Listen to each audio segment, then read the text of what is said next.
Eventually, most document review projects must face the issue in and around productions. What exactly is going to be produced? Is this going to be a native set, imaged in TIFF or PDF format? Is this a mixed or a hybrid collection? Are there any sort of special requirements in and around branding? For example, to meet certain DOJ specifications or other international regulatory bodies. In all of this, of course, you want to have a very simple, easy-to-use, streamlined production wizard, and that's what we're going to take a look at today in XERA. Now, assuming you have some type of administrative or project management rights, you'll notice on your dashboard you will have a Production Manager tile. As I expand this out,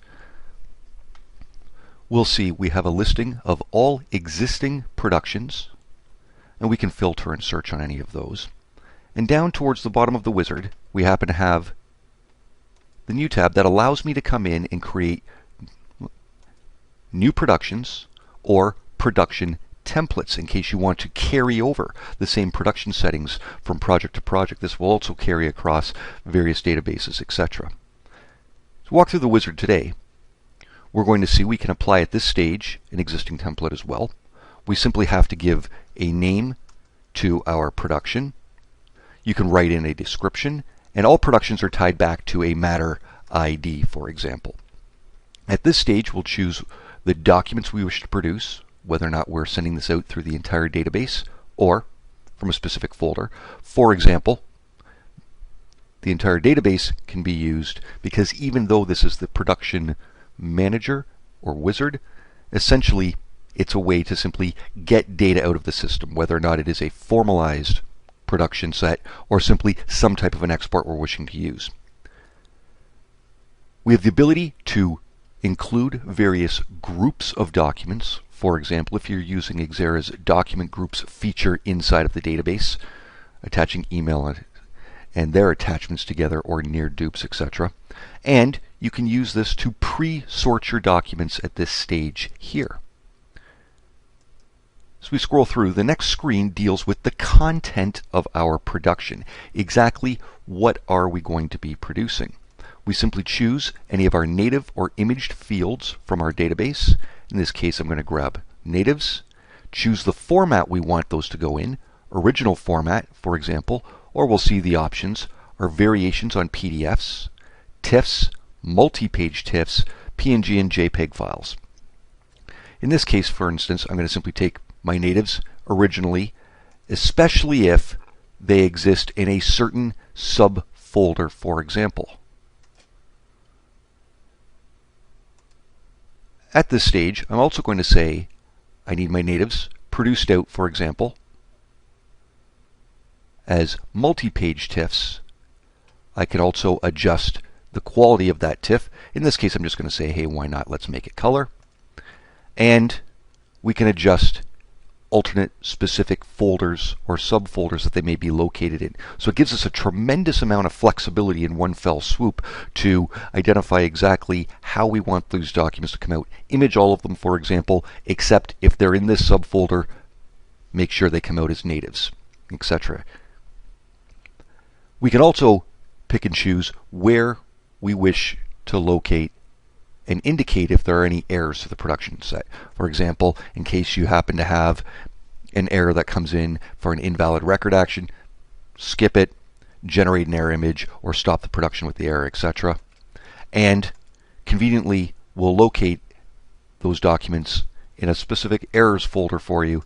Pick and choose the panel you'd like that to go in your database. So if there is a question with any of the documents, you have them packaged up nice and neat for you to take a look at after the fact.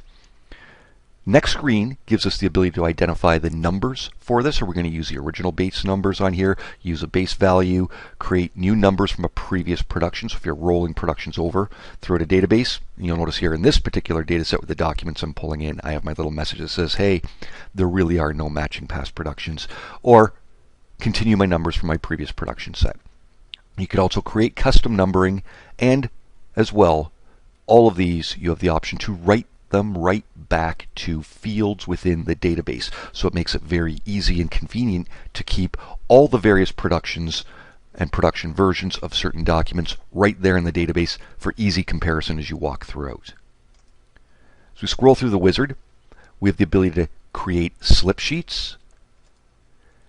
And those slip sheets can go in a number of different formats, from text to TIFF to PNG to PDF, etc. So again, a great deal of flexibility. Simply choose the fields you'd like in the order you would like to see them in. So we slip through. We have the exact same option to create placeholders for your native files. Again, slip sheet TIFF placeholders, if that's part of your production set.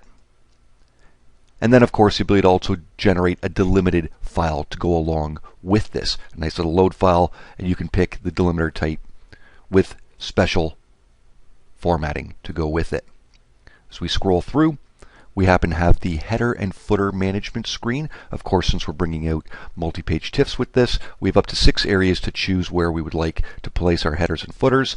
If I was going in the upper left-hand corner here, I have the option to include certain grouping information, production numbers, fielded information, or, of course, customizable wording across the top. As you can see here, you have a great deal of flexibility to stack these on top of each other. We'll often joke internally that because we don't put a limitation on this, we are in fact giving you the rope to hang yourself on. So pay close attention to exactly how you'd like to work with these, but we didn't want to force in any sort of a character limit on our users. You also have the ability then to alter the font style, sizing, color schemes, bold, italicized, underlined, etc. Again, giving you a great deal of flexibility to meet any of those specific DOJ style requirements, or again, international regulatory bodies that may have a very specific format they would like to see in their production sets. You also have the ability to pick and choose the annotations and redactions you'd like to include with this. Formalized productions again, maybe we're including the redactions. Maybe you're actually walking through the wizard to print off a trial run of a production set for one of the attorneys that wants to look at it, and they'd like to see those redactions semi-transparent, for example, so they can properly QC those and feel more comfortable before everything goes out the door. As we scroll through, essentially, XERA creates a package for the production. If we're just setting this up essentially as a bit of a template, we could say no package required at this point in time. We can set up a package for download. As soon as I select that, we have the location of our production target.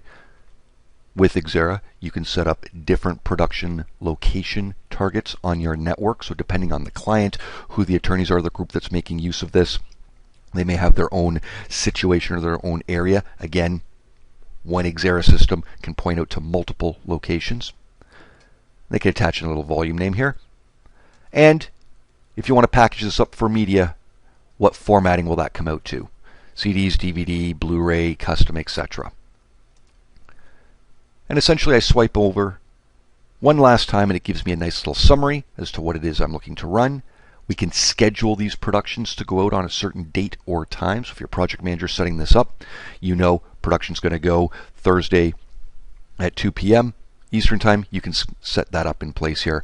And because I'm the one who walked through the wizard, it knows to send me a notification both through the XERA internal messaging and with my email configured to the system. I'll receive that email notification when it's completed, but I could easily add in a lead attorney,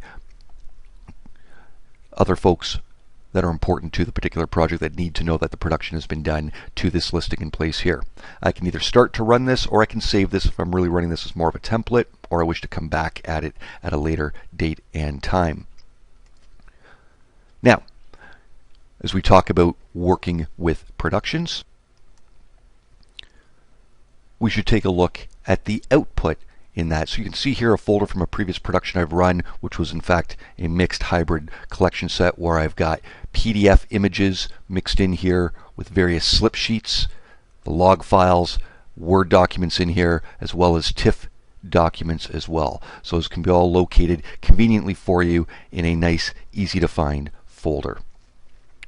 Once again, productions, a key component of any review project, made extremely simple and easy to use via XERA, the platform that works the way you think.